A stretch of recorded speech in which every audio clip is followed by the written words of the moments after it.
नमस्कार। ये जो अनंत ब्रह्मांड है, इसका उद्गम स्रोत क्या है? ये बना कैसे? ये प्रश्न हम सबके मन में कभी न कभी तो उठता ही है। भारतीय दर्शन की अनेकों धाराओं में कश्मीर शैव दर्शन इन गूढ़ प्रश्नों का एक अत्यंत ही अनूठा और गहन उत्तर प्रस्तुत करता है। आज हम इसी दर्शन के हृदय में प्रवेश करेंगे और ये जानने का प्रयास करेंगे कि कैसे वो एक परम सत्य अपनी ही निरंकुश स्वतंत्र इच्छा से इस संपूर्ण सृष्टि का स्वरूप धारण कर लेता है। तो चलिए देखते हैं कि हमारी आज की ये ज्ञान यात्रा किन किन सोपानों से होकर गुजरेगी। हम दर्शन के एक सामान्य परिचय से आरंभ करेंगे और फिर क्रमशः परमेश्वर के स्वरूप, चेतना के स्वभाव, स्वातंत्र्य की अद्भुत शक्ति और सृष्टि प्रक्रिया के सिद्धांतों का विश्लेषण करते हुए हम निष्कर्ष तक पहुंचेंगे। तो आइए विषय में प्रवेश करते हैं। सबसे पहले यह समझना आवश्यक है कि भारतीय दार्शनिक परंपरा के इतने विशाल परिदृश्य में कश्मीर शैव दर्शन का अपना विशिष्ट स्थान आखिर है क्या, और इसे किस प्रकार वर्गीकृत किया जाता है। ये जो तालिका है, ये भारतीय दर्शन के पारंपरिक वर्गीकरण को बहुत ही स्पष्ट रूप से हमारे सामने रखती है। अब यहाँ ध्यान देने योग्य बात यह है कि कश्मीर शैव दर्शन को अर्धवैदिक श्रेणी में रखा गया है। इसका क्या अर्थ हुआ? इसका अर्थ बड़ा गहरा है। ये दर्शाता है कि यह दर्शन न तो पूरी तरह वेदों पर निर्भर है और न ही उनका पूरी तरह से निषेध करता है। इसका मूल आधार तो आगम ग्रंथ है, पर यह वैदिक परंपरा का भी आदर करता है, और यही बात इसे एक अद्वितीय पहचान देती है। और इस अद्भुत समन्वय की पुष्टि कोई और नहीं बल्कि स्वयं महान दार्शनिक आचार्य अभिनव गुप्त अपने इस श्लोक से करते हैं। वे कितनी स्पष्टता से कहते हैं कि गर्भाधान से लेकर विवाह तक के जो लौकिक कर्म हैं वे वैदिक रीति से किए जाते हैं, परंतु जब बात पारमार्थिक सत्य की प्राप्ति की हो तो साधक अनन्य भाव से शैव मार्ग का ही अनुसरण करता है। ये लौकिक और पारमार्थिक जीवन का एक अद्भुत सामंजस्य है। चलिए अब हम इस दर्शन के मूल तत्व की ओर बढ़ते हैं, इसके केंद्र बिंदु की ओर, और उस परम सत्य के स्वरूप को समझने का प्रयास करते हैं, जिसे यहाँ परमेश्वर, परम शिव या फिर चैतन्य कहा गया है। तो यहाँ का मूल सिद्धांत क्या है? यही कि परमेश्वर ही एकमात्र परमार्थ सत्य है। पर यह समझना होगा कि यह सत्य किसी भौतिक वस्तु की तरह जड़ या अचेतन नहीं है। नहीं, ये तो विशुद्ध चैतन्य स्वरूप है। इसका अर्थ है इसमें आत्मबोध की क्षमता है, अपने होने का ज्ञान है, एक सतत स्फुरण, अहम अर्थात मैं हूं, इस बोध से ये सर्वदा युक्त रहता है। और यहीं पर यह दर्शन और भी गहन और रोचक हो जाता है। जरा सोचिए, एक ही परम सत्य एक ही समय पर दो स्वरूपों में विद्यमान है। एक और वो विश्व से परे है, विश्वोत्तीर्ण, और दूसरी ओर वो स्वयं ही विश्व है, विश्वमय। अपने विश्वोत्तीर्ण स्वरूप में वो देश और काल से परे एक अव्यक्त शुद्ध अहम है, और अपने विश्वमय स्वरूप में वही अपनी शक्तियों के द्वारा इस सच्चिदानंदमय विश्व के रूप में प्रकट होता है। इस विश्वोत्तीर्ण अवस्था को समझने के लिए एक बहुत ही सुंदर दृष्टांत दिया गया है, मयूरांडस न्याय। कल्पना कीजिए एक मोर के अंडे की। उस अंडे के द्रव में उस मोर के सारे विविध रंग, उसका पूरा आकार, सब कुछ अव्यक्त रूप में मौजूद रहता है ना? ठीक उसी प्रकार ये संपूर्ण चराचर जगत अपने व्यक्त होने से पहले उसी परम चेतना में अभिन्न रूप से स्थित रहता है। तो जब वही परमेश्वर विश्व के रूप में प्रकट होता है तो उसकी तीन पक्ष हमें दिखते हैं, सत, चित और आनंद। पर ये कोई तीन अलग अलग चीजें नहीं हैं, बल्कि एक ही सत्य के तीन अविभाज्य पहलू हैं। इसको ऐसे समझे, सत है उसका शुद्ध अस्तित्व, होना। इसी घोर अस्तित्व में जब स्वयं को जानने का एक स्पंदन होता है तो चित यानी चेतना प्रकट होती है, और इस चेतना के स्वबोध से जो आह्लाद उत्पन्न होता है वही आनंद है। ये पूरी प्रक्रिया उसी एक परम सत्य का लीला विलास है। चलिए अब इस चैतन्य के आंतरिक स्वभाव पर और गहरी दृष्टि डालते हैं। इसे प्रकाश और विमर्श, इन दो अविभाज्य तत्वों के माध्यम से समझाया गया है। ये वस्तुतः एक ही सिक्के के दो पहलू हैं। चेतना का जो पहला पहलू है वो है प्रकाश। इसका सीधा सा अर्थ है स्वयं प्रकाशित होने की और बाकियों को भी प्रकाशित करने की क्षमता।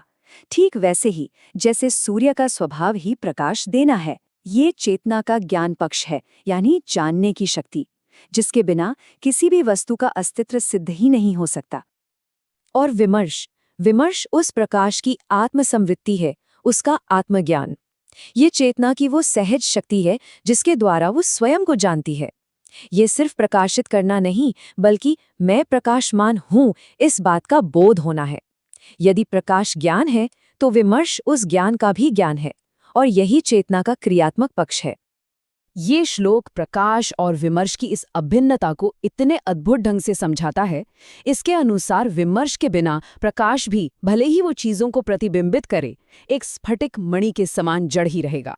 सोचिए, स्फटिक में संसार का प्रतिबिंब तो बनता है, पर उसे इसका ज्ञान थोड़े ही होता है। विमर्श ही वो शक्ति है जो प्रकाश को जड़ता से चैतन्य में रूपांतरित कर देती है। अब हम उस केंद्रीय सिद्धांत की ओर आते हैं जो सच पूछिए तो इस संपूर्ण दर्शन का मेरुदंड है, इसकी आत्मा है, और वो है स्वातंत्र्य। ये परमेश्वर की वो परम एवं निरपेक्ष शक्ति है जिससे सब कुछ उद्भूत होता है। स्वातंत्र्य का शाब्दिक अर्थ ही है स्व आश्रित होना, अपनी ही सत्ता पर निर्भर होना। परमेश्वर किसी बाह्य कारण, नियम या नियति के अधीन नहीं है, बल्कि ये संपूर्ण विश्व और उसके नियम उसी के अधीन है। यही तो वो अद्भुत शक्ति है जिसके बल पर वह एक ही साथ विश्व से परे भी रहता है और विश्वरूप भी बन जाता है। तो इस स्वातंत्र्य का वास्तविक स्वरूप क्या है? ये केवल स्वतंत्रता नहीं है, ये आत्मनिर्भरता है। ये चेतना के ज्ञान पक्ष प्रकाश और उसके क्रिया पक्ष विमर्श की एकीकृत शक्ति है। ये जानने और करने की शक्ति का अभेद है। इसी शक्ति के कारण परमेश्वर को ये सतत प्रतीति बनी रहती है कि मैं इस विश्व के परे भी हूं और इस विश्व के रूप में भी मैं ही हूं। और ये श्लोक, ये तो स्वातंत्र्य को बहुत ही सशक्त रूप से परिभाषित करता है। अति दुर्घट कारित्वम, अर्थात जो अत्यंत कठिन, जो असंभव प्रतीत होने वाले कार्य हैं, उनको भी सहजता से करने की जो क्षमता है, वही चेतना का अनुत्तर ऐश्वर्य है और वही उसका स्वातंत्र्य है। यही उसकी निरपेक्ष प्रभुता का सबसे बड़ा प्रमाण है। ठीक है, तो ये परम स्वतंत्र चेतना है, पर सवाल ये उठता है कि ये चेतना इस विविध और जटिल जगत की रचना करती कैसे है। इसकी व्याख्या आभास और स्पंद, इन दो पूरक अवधारणाओं के माध्यम से की गई है। ये जगत आभास है, पर यहाँ आभास का अर्थ भ्रम या माया नहीं है। ये समझना अत्यंत महत्वपूर्ण है। आभास का अर्थ है प्रकाशन या प्रकटीकरण। यह विश्व उस पूर्ण और असीम चेतना का एक सीमित प्रकाशन है। ये एक वास्तविक प्रतिबिंब है जिसकी सत्ता अपने मूल बिंब यानी परमेश्वर पर ही आश्रित है। शास्त्र हमें ये गहन दृष्टांत देता है। जिस प्रकार एक स्वच्छ दर्पण में नगर और ऊंचे प्रासाद प्रतिबिंबित होते हैं, वो एक दूसरे से और दर्पण से भी भिन्न प्रतीत होते हैं, पर क्या वे वस्तुतः दर्पण से अलग होते हैं? नहीं, वे दर्पण से अभिन्न ही होते हैं। ठीक उसी प्रकार ये जगत भी उस परम चेतना के दर्पण में भिन्न भिन्न रूपों में भासित होता है, पर उससे कभी पृथक नहीं होता। और इस आभास का, इस प्रकटीकरण का मूल कारण है स्पंद। स्पंद चेतना के उस निस्तरंग शांत महासागर में उसी के अपने स्वातंत्र्य के कारण उत्पन्न हुई एक अत्यंत सूक्ष्म, एक रचनात्मक स्फुरणा या कंपन है। यही सृष्टि का प्रथम, अकारण और स्वतः स्फूर्त आवेग है। यहाँ एक अत्यंत सूक्ष्म किंतु महत्वपूर्ण बिंदु ये है कि यह स्पंदन कोई विक्षोभ या क्षोभ नहीं है। इसे कहा गया है किंचित चलनम, अर्थात एक ऐसी सूक्ष्म गति जिसमें निश्चल तत्व चलता हुआ सा प्रतीत होता है, पर वो अपने यथार्थ प्रकाश स्वरूप से किंचित भी च्युत नहीं होता। ये चेतना की सहज गतिशीलता है, उसका स्वभाव ही है। महान दार्शनिक आचार्य उत्पल देव तो इस स्पंद को स्फुरता कहते हैं, एक दिव्य फड़कन। और वे कहते हैं कि ये स्फुरता देश और काल की सीमाओं से भी परे है। वो महासत्ता है जिसे परमेश्वर का हृदय कहा गया है। जरा सोचिए, अनंत कोटि ब्रह्मांडों का ये जो पूरा विस्तार है, वो परम शिव की इसी हृदय स्फुरणा का उल्लास मात्र है। तो अब इन सभी अवधारणाओं को एक सूत्र में पिरोकर इस भव्य दर्शन के अनुसार सृष्टि की संपूर्ण प्रक्रिया के चित्र को पूर्ण करते हैं।